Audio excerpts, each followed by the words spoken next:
For the 14 years since he served in the Falkland Islands, Ken Lukowiak has struggled to understand his experience of war. This month he visited Argentina to talk to the people he'd met only in battle, and he hoped to find the resolution he craves. 14 years on May 9th this year, which was definitely a Friday, I turned 37. Where I was Buenos Aires, federal capital of Argentina.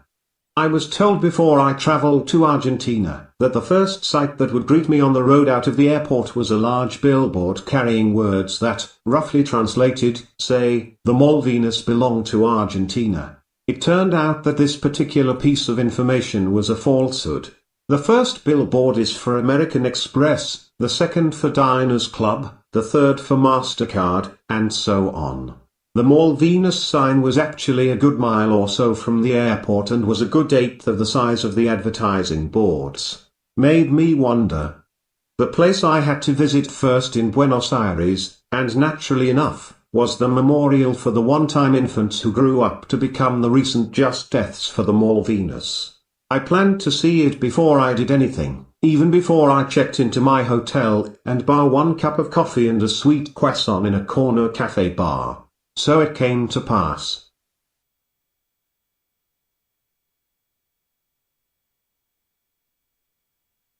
The memorial stands in the corner of a smallish city park, the Plaza San Martin.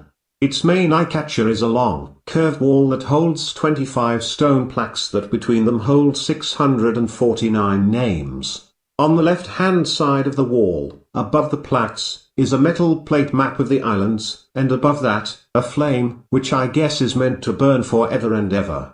Amen. In front, 2 armed soldiers dressed in combats stand on guard. Opposite, a clock tower faces them, which must make guarding the names the most tedious honor on earth.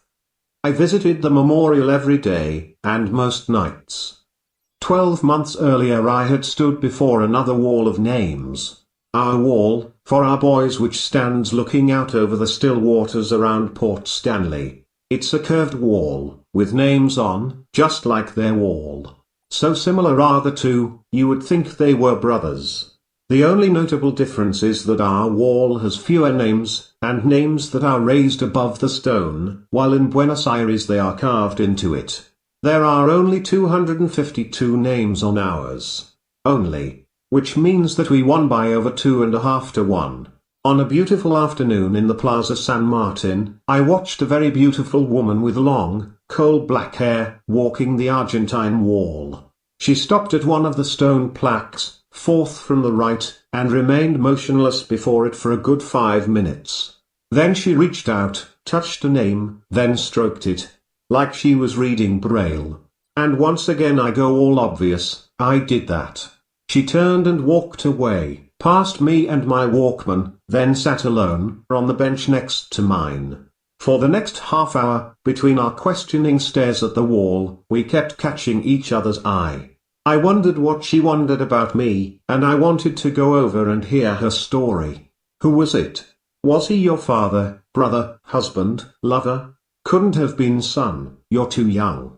I looked and made to get up and then stopped and sat down again and looked some more and thought again about going over, but I couldn't. What could I say? Sorry about that. Even though I really truly was. Naturally enough. A big surprise for me was just how European the people of Buenos Aires look. Because when I first got to good screen and saw row after row of Argentine prisoners, once past the initial fuck, there's thousands of the bastards, the next thought was how Indian they looked, how Mayan they looked. Not all of them, but certainly the vast majority. Yet in Buenos Aires I hardly ever saw a face that looked remotely Indian. Couple of beggars, the odd street vendor selling phone cards or disposable lighters. But none of the shoppers. None of the people sipping expensive cappuccinos in the stylish cafe bars. Then one night, at 3 a.m., I paid my fancy drinks bill and set off for home. The street cleaners were out then, and the garbage collectors, and whole teams of people, families for sure, were searching through black plastic bags which contained the waste left by the row after row of shops that sold Cartier watches and Armani suits, and any other luxury item that will do nicely, sir. And I wondered, as a percentage, how many sons of the expensive suit owners of Buenos Aires got to give their all for Argentina, Argentina, Argentina, in the Malvinas War. About as many as get to clean the streets was my conclusion. There's one area of the high-class Buenos Aires city center that's pretty much like Leicester Square. Except it's not a square, it's 2 streets. But they are filled with huge cinemas and entertainment centers that had queues that I wouldn't join if they were for the last loaf in town. One of the cinemas was showing Cinque de Belgrano. Naturally enough, I had to go in. So, anyway, I'm sitting in this packed cinema in downtown Buenos Aires, watching Hundan el Belgrano. At one point, early in the film, the narrator said something that was accompanied on screen by a Union Jack swallowing up a map of the South Atlantic. The audience, as one, let out a knowing laugh, in an "oh they think so do they" sort of way. Then something else was said and a chorus of boos went up. And I surprised myself, because I didn't like it when they booed my flag. Now me, I'm cool, okay. I know war is wrong, and I also know that the jingoism got neither side anywhere. I've wept tears for Argentine mothers, I understand how we were all victims. So I'm Mr. Bleeding Heart compassionate on all things Falklands. I am. But sitting in a cinema in Argentina, 14 years on, I couldn't stop myself sniggering, "You lot, you can boo all you like. Don't mean shit, because they're fucking ours. Ha. Ha." Then on came Tam, and everyone around me had to start reading subtitles. But oh, the words of Senor Die were poetry to their eyes. So me, I get angry again. But I keep it to myself because I am the single Chelsea fan sitting among Highbury season ticket holders. Tam was going on, as he does, about the Belgrano and the Peruvian peace plan and the direction of the ship, and blah, blah, blah. And I think, not in front of the Argies, Tam. And I want to jump up and shout, "Traitor," at the screen. Which is not right. And I told myself so. But another voice told me to shut up. Asked, "Whose side are you on, boy? Remember, some of your mates are buried there." Up to that point, I had taken Buenos Aires in my stride, and any thoughts that I felt needed to be stored on paper could be divided into 2 neat categories: the Falklands War, of course, and the long-legged women of Buenos Aires. In a bar on St. Martin Street one night, watching tight-skirted bundles of lust flirt by, I hit upon the perfect joke for Argentine ears. General Gualtieri got it all wrong. He should have dispatched 10,000 Argentine women to the Falklands. I would have laid down and said, "Take me, baby. I'd love to be your prisoner." Every time I told it, it went down well. It didn't matter who I told it to. Right wing, left wing, girl, boy, soldier, civilian. It was a hoot. With hindsight I can see that Buenos Aires was actually strange from day one. And maybe it was my own vanity that prevented me from seeing it at the time. My English-speaking contact told me that a friend who, by chance, that very night, was getting a film show together in a hall somewhere downtown. The film was to be about the Malvinas Islands. Well, that's me, that is. Sort of thing I'm here for, so we're on our way. What we were heading for was actually a gathering of Argentine patriots, and this is Buenos Aires, so why not? Who were having a get-together to watch a film and have a good natter about the voyage of a yacht that bobbed the ocean waves from Argentina to the Falklands. Or to their much-loved, sadly missed, stolen Malvinas. The whole downtown was actually a modern conference center, and on its second floor we found the auditorium where Veleros en Malvinas was making its world premiere. On our arrival, I was introduced to the senor who had organized the event. He was in his early 40s, I'd guess, slightly overweight all over, very smartly dressed, and he spoke perfect English. Which I later found out was the product of a private education in one of Buenos Aires' English schools. And they're expensive. So, we shake hands, and, as you do, I say, "Hi, Ken Lukowiak." And then he suddenly gasps, looks amazed, taps the palm of his right hand on his forehead and says, "Ken Lukowiak. I can't believe this, Ken Lukowiak. That I should ever meet you, the author of the Song of the Soldier. I swear. Anyway, 10 seconds into knowing this man, I love him. I do. And it got better. Because not only had he read my book, but he must have studied it with the Open University. He knew every line. Or at least the Spanish translations of them. In England it's called A Soldier's Song was about all I could squeeze in. Of course, I know this, he said in reply. And then he started to explain what some of my words said to him. What they made him think. He picked up on something I had written about the British remembrance saying at the rising of the sun and the setting of the same, we shall remember them. I wrote, for me, these words are a lie. When I awake each day, my mind rarely recalls the dead I once knew. It's usually occupied by thoughts of how I am going to pay the outstanding bills I have pinned to my kitchen wall or what the day before me might hold. And so on. So he says that, to him, the fact that I don't remember the dead every day is incredible. Each morning, he explained, on his journey to work and then on his way home again in the evening, he passes the Malvinas Monument and he remembers. How can you not remember your dead comrades? He asked. Well, I think he's misunderstood me. So I try to explain. Look, I'm not saying that I don't remember my dead mates. Of course I remember them.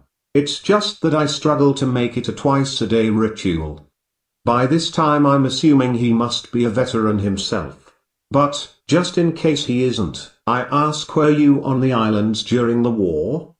Unfortunately not, he replies sadly. He had volunteered, of course, but, alas, his country had felt no need of him. I can see by his face and the tone of his voice that he looks back on this piece of life rejection as about the saddest, most unjust thing that has ever happened or could ever happen to him. So, I put on an understanding face, one that showed I realized just how unfair and stupid the decision not to send him had been. But inside I felt like saying, get real, pal. If you had the shit bombed, shot and then bayoneted out of you up on Mount fucking whatever, you wouldn't have thought it unfortunate that your invitation to the party not arrived. Dickhead. It started with him making a speech, which was in Spanish, so I didn't get a lot of it. But whatever it was delivered very sincerely and the crowd of 60 or so certainly appreciated it.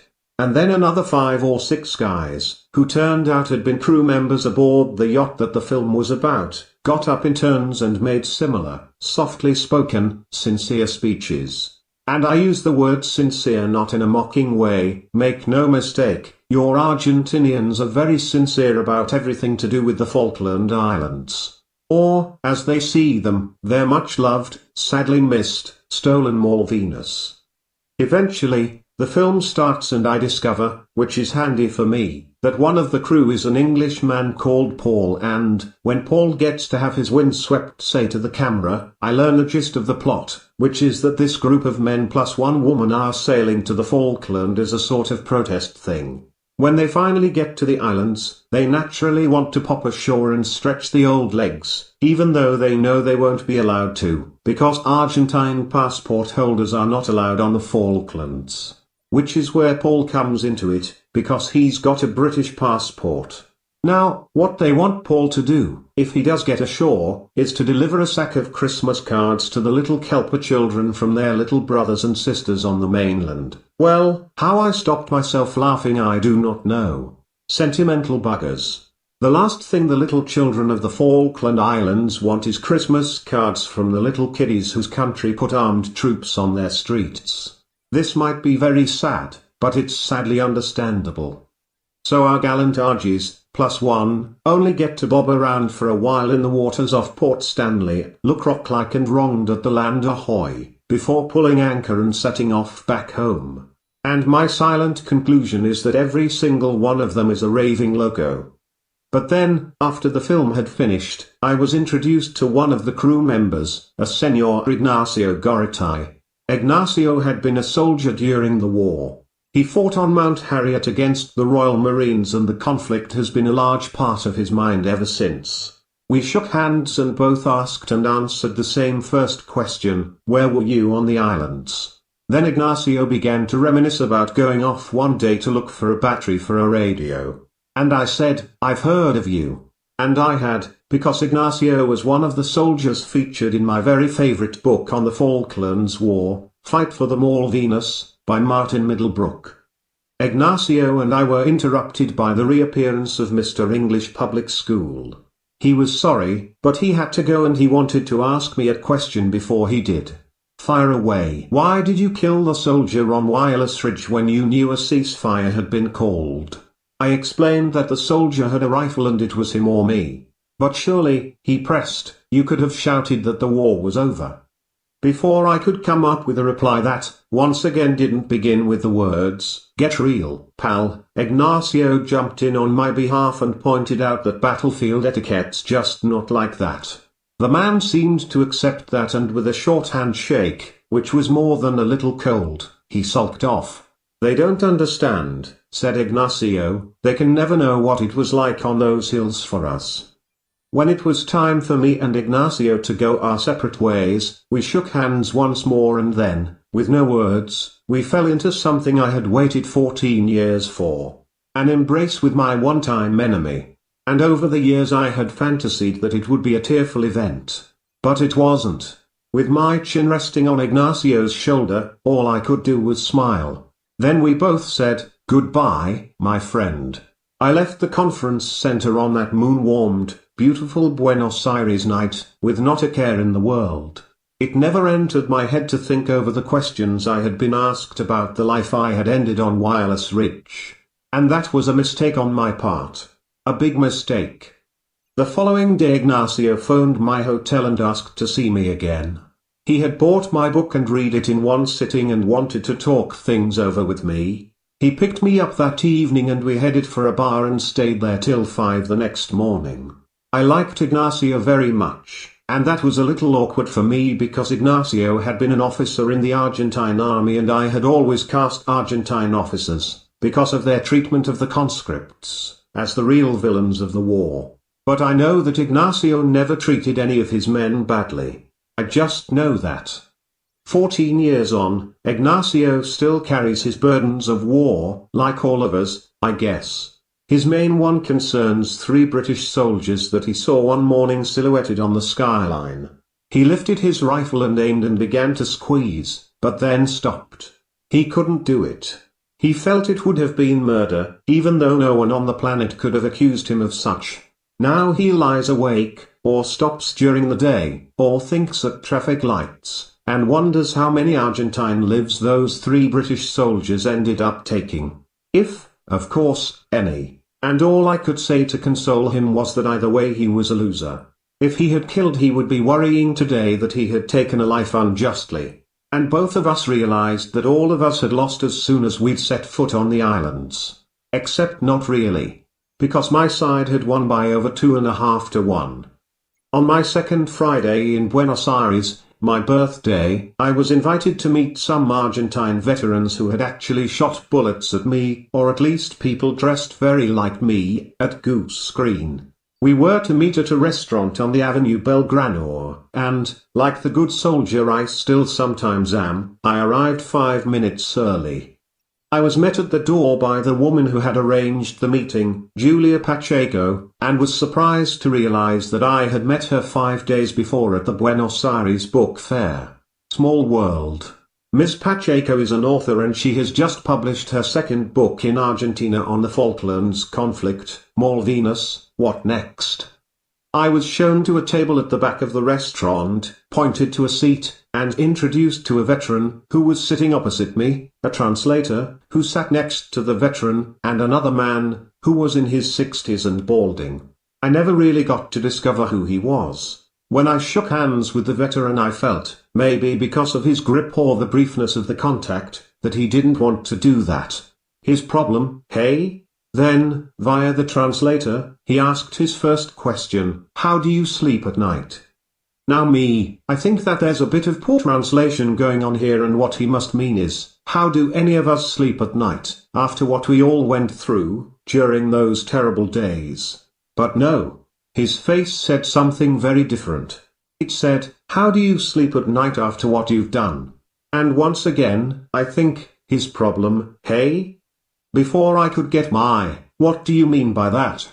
Out, the room suddenly becomes very bright. I hear voices behind me, turn and come face to face with a television crew being followed by a whole pile of people. And they are not happy people, because they are all screaming in emotional Spanish, and whatever it is they are saying, it is aimed at me.